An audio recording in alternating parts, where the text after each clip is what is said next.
Bonjour tout le monde, c'est Cassandra, j'espère que vous allez bien. Aujourd'hui je vous retrouve pour vous présenter mes dernières acquisitions et pour vous parler d'un challenge auquel je me suis inscrite moi-même. Enfin, il n'y a pas d'endroit pour s'inscrire, mais auquel j'ai décidé de participer. Je vous en parle juste à la fin de cette vidéo, mais de toute façon vous l'avez vu dans le titre, c'est le challenge zéro achat. Je vais vous expliquer pourquoi je le fais et mes raisons sont assez obscures, mais je vais vous présenter tout ça. Et d'abord je vais vous présenter les derniers livres que j'ai reçus et que je compte lire. Donc il n'y a pas longtemps je suis allée dans des boutiques d'occasion, je suis allée à Izika, je suis allée à Emmaüs le week-end dernier et j'ai complètement craqué, j'ai pris 9 livres alors que souvenez-vous j'avais fait le challenge un achat par mois, je l'ai loupé mais en beauté. Donc je me retrouve ce mois-ci avec une quinzaine de livres à vous présenter, ce qui est complètement énorme. Donc je vais vous les présenter immédiatement pour pas que la vidéo dure non plus 30 ans. Donc le premier livre que j'ai trouvé, il s'agit de Messieurs les enfants de Daniel Pénac, publié chez Gallimard dans leur collection NRF. Et j'avais très envie de découvrir cet auteur parce que j'en entends beaucoup parler. Et en fait ce qui m'a beaucoup attiré c'est la couverture, parce qu'en soi le titre pas forcément, bon niveau couverture on peut pas être attiré, mais j'ai beaucoup aimé la quatrième de couverture donc je vais vous la lire. Sujet: vous vous réveillez un matin et vous constatez que dans la nuit vous avez été transformé en adulte. Complètement affolé, vous vous précipitez dans la chambre de vos parents, ils ont été transformés en enfants. Racontez la suite. Donc si le livre est vraiment dans cette veine là, ça va être passionnant j'espère, parce que je trouve vraiment ça très intéressant et ça m'a fait beaucoup rire quand j'ai lu le résumé. C'est pas très long, hein, ça fait à peu près 250 pages, donc j'ai vraiment hâte de le découvrir. Ensuite les autres livres que j'ai trouvés, pour tout vous dire, à la base je ne pensais pas forcément les lire. J'avais commencé le premier tome sur ma liseuse parce que oui je l'ai sur ma liseuse et je les ai quand même achetés. C'est ridicule mais voilà. J'avais commencé donc le premier tome et j'avais pas été follement emballée, mais je suis allée Izika, je suis tombée sur le premier tome et le second tome de la saga Outlander. Donc le premier c'est Le Chardon et le Tartan et le second c'est Le Talisman. C'est tous les deux publiés chez J'ai lu et c'est écrit par Diana Gabaldon. Voilà, en fait j'ai craqué parce qu'ils étaient à 11€ tous les deux au lieu de 32, donc il y avait 20€ d'économie. Je ne voulais vraiment pas passer à côté de cette économie là, sachant que si ça me plaisait je les aurais achetés je pense de toute façon, mais voilà ils sont gros. Si à 16 tomes en tout, 13 je crois, ça m'a beaucoup m'inquiéter. Mais j'avais très envie de le lire.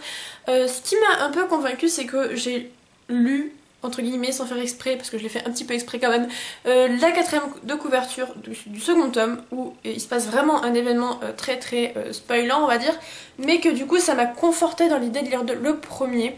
Parce que il y avait quelque chose qui me gênait un petit peu dans le premier mais que finalement me gêne plus du tout si je sais ce qui va se passer. Enfin bon, c'est un peu compliqué. Mais voilà, cette saga fait un tabac en ce moment. Je compte voir la série très bientôt, au cours du mois de mars, parce qu'elle reprend au mois d'avril. Voilà, pour l'instant il n'y a que 8 épisodes donc c'est vraiment le moment. Et j'ai hâte de m'en faire une plus grande idée.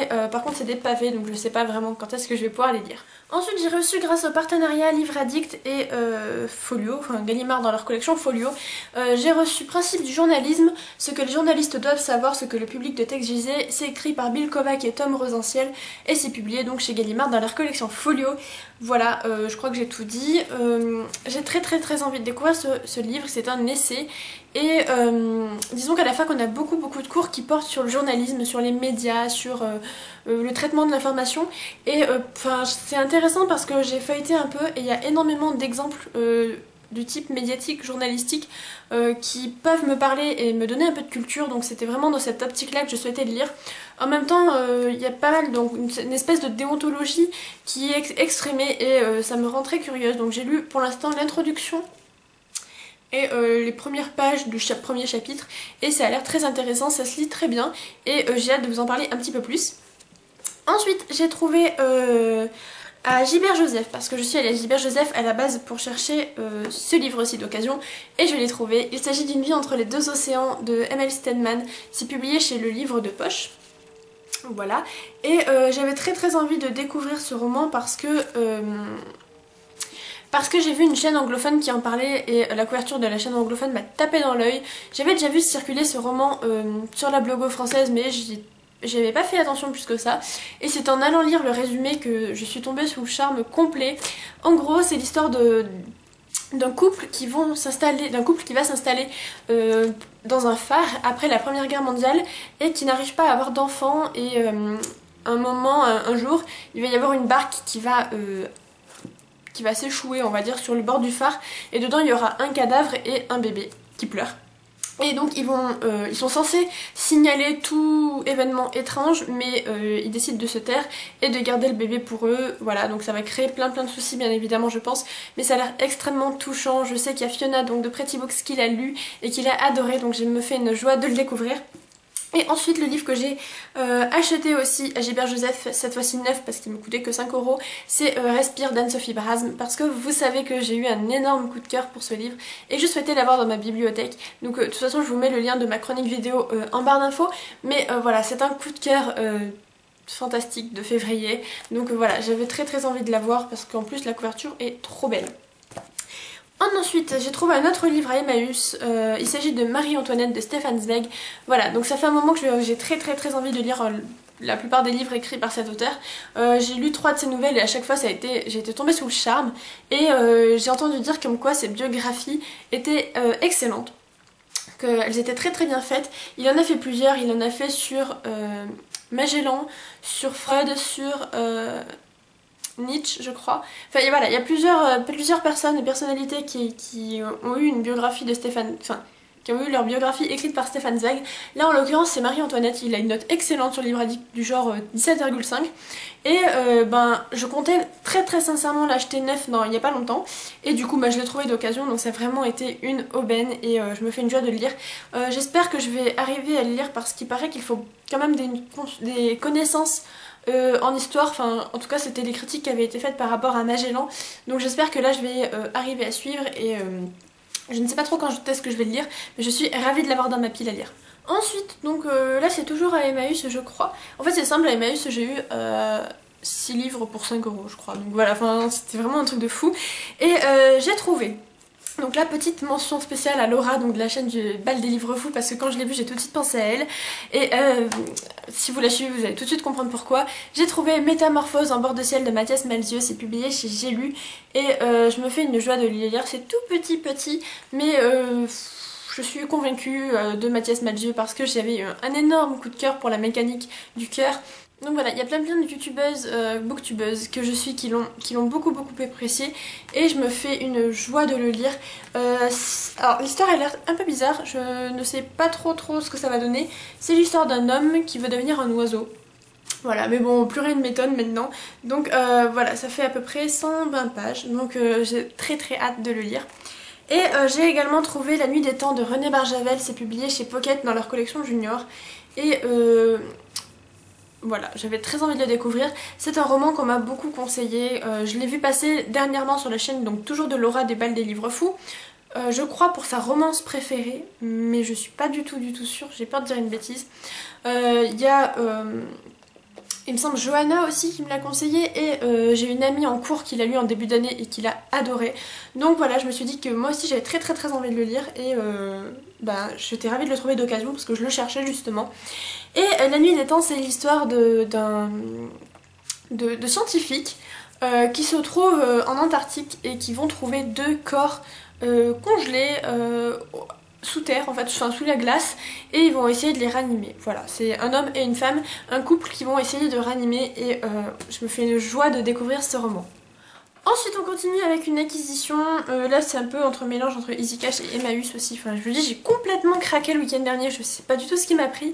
Je suis revenue avec la trilogie de La Croisée des Mondes de Philippe Pullman. Moi je les ai, c'est la version folio, je les voulais à tout prix chez Folio parce que je trouve que leurs couvertures font beaucoup plus adultes en fait, et je trouvais ça plus joli que les couvertures de chez Gallimard par exemple, enfin Folio c'est aussi Gallimard mais je les trouve, je crois que c'est Gallimard.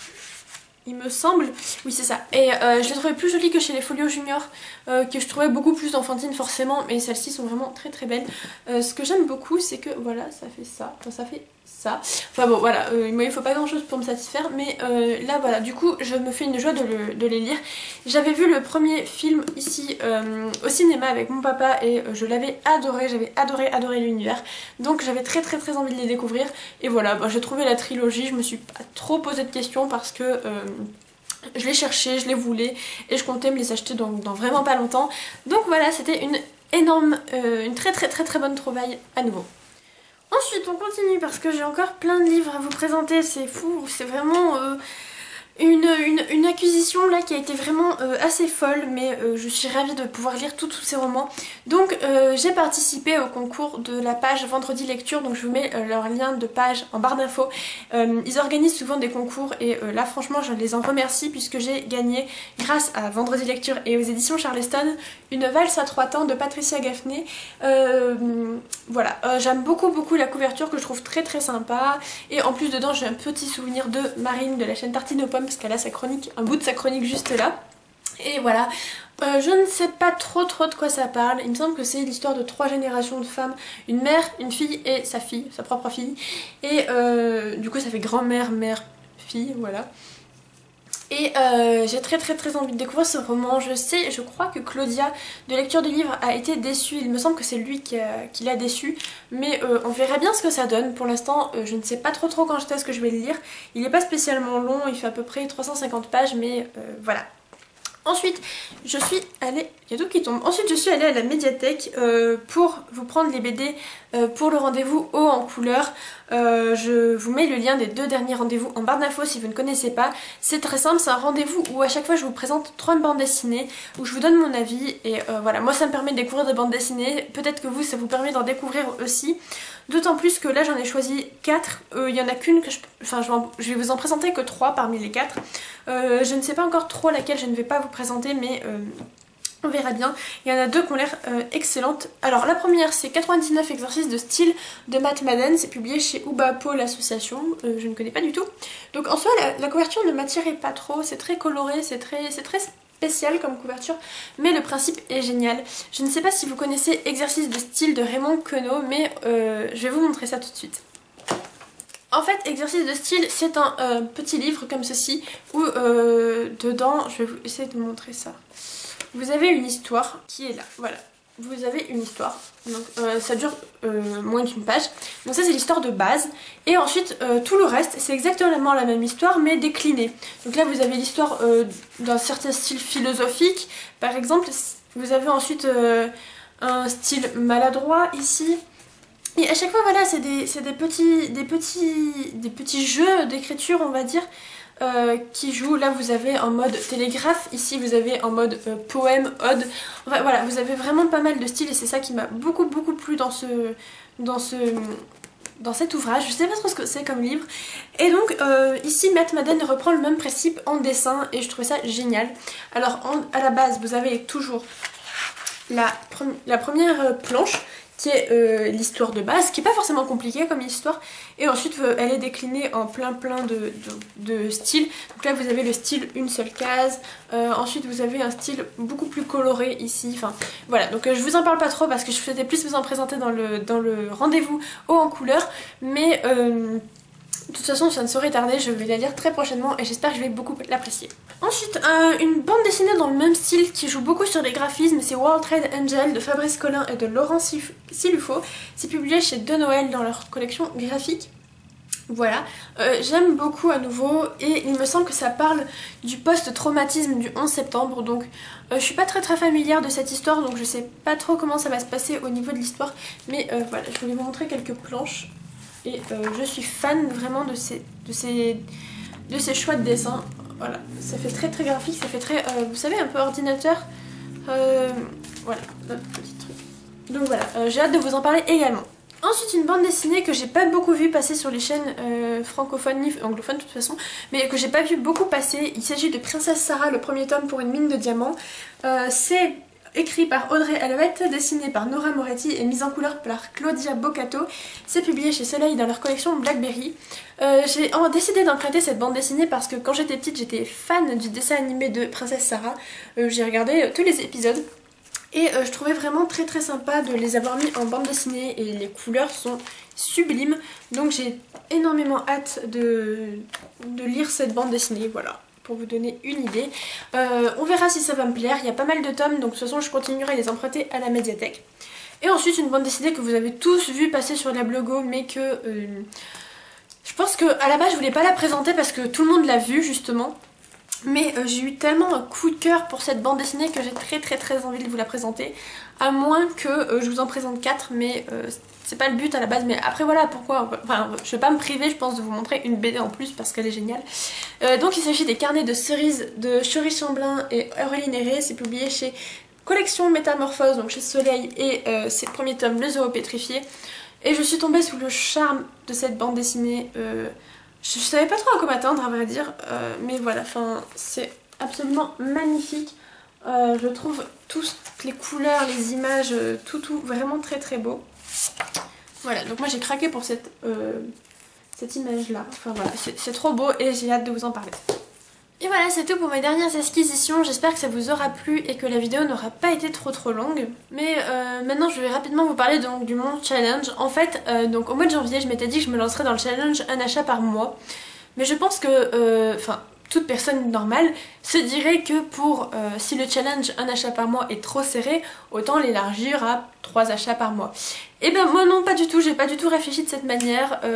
Mon chéri m'a mis au défi de ne rien acheter pendant 3 mois jusqu'à la date de mon anniversaire. Donc ça faisait pile 3 mois, donc du 14 février au 14 mai. Et il était persuadé que je n'y arriverais pas, et têtue comme je suis, j'ai dit que si, j'ai tapé dans la main. Et voilà, je suis dans un challenge 0 achat. De côté, je me dis que c'est pas trop compliqué parce qu'il y a la médiathèque si je veux des nouveaux livres, et que j'ai 65 livres donc dans ma pile à lire, ce qui est beaucoup, et qui m'attirent tous en plus, voilà, ils m'attirent vraiment tous, et j'ai très envie de les lire, mais je n'ai pas le temps. Et après un rapide calcul, je me suis dit que si je lisais que les livres de ma pile à lire pendant 3 mois, je pouvais la diviser de moitié. Parce que je lis à peu près une dizaine de livres par mois. Et voilà, la diviser de moitié c'est vraiment une opportunité. Et j'hésite presque à agrandir le challenge à 2 mois de plus pour vraiment la faire baisser. Mais voilà, je me dis je verrai bien de toute façon au mois de mai le résultat. Après je me dis que c'est pas trop compliqué, je dois plus aller dans les boutiques d'occasion, je dois plus aller à la Fnac, ni à Gilbert Joseph, ni à Amazon, voilà, enfin sur Amazon, voilà, mais du coup je pense que ça va le faire, on verra bien, je ne compte pas craquer, parce que quand j'en ai parlé à ma mère, elle m'a elle aussi dit que je ne tiendrai jamais, donc voilà, tout le monde me met au défi et je veux prouver que si, que je peux réussir mon challenge 0 achat et en même temps ça fera du bien à ma bibliothèque parce qu'elle est pleine à craquer, donc peut-être que pour mon anniversaire je m'en offrirai une nouvelle et ça fera du bien à mon porte-monnaie, voilà. Sur ce, la vidéo est terminée, j'espère qu'elle vous aura plu. N'hésitez pas à me dire en commentaire si vous avez lu un de ces livres ou si vous voulez les lire, en tout cas s'ils sont dans votre wishlist. Et n'hésitez pas à vous abonner non plus si c'est la première fois que vous voyez cette vidéo, enfin si vous voyez mes vidéos en tout cas. On est beaucoup sur la chaîne et genre ça me surprend énormément, je suis vraiment trop contente puisque on est à 1640 et quelques et du coup je voulais vous remercier 1600 fois, enfin si je devais le faire 1600 fois il faudrait que je fasse une par seconde, ça ferait beaucoup plus de 5 minutes de vidéo, ça serait impossible, mais en tout cas merci énormément, ça fait beaucoup plaisir de savoir que vous me suivez et j'espère que les livres que je vous montre en tout cas vous intéressent. Voilà, je vous souhaite à tous de passer une bonne journée, bye.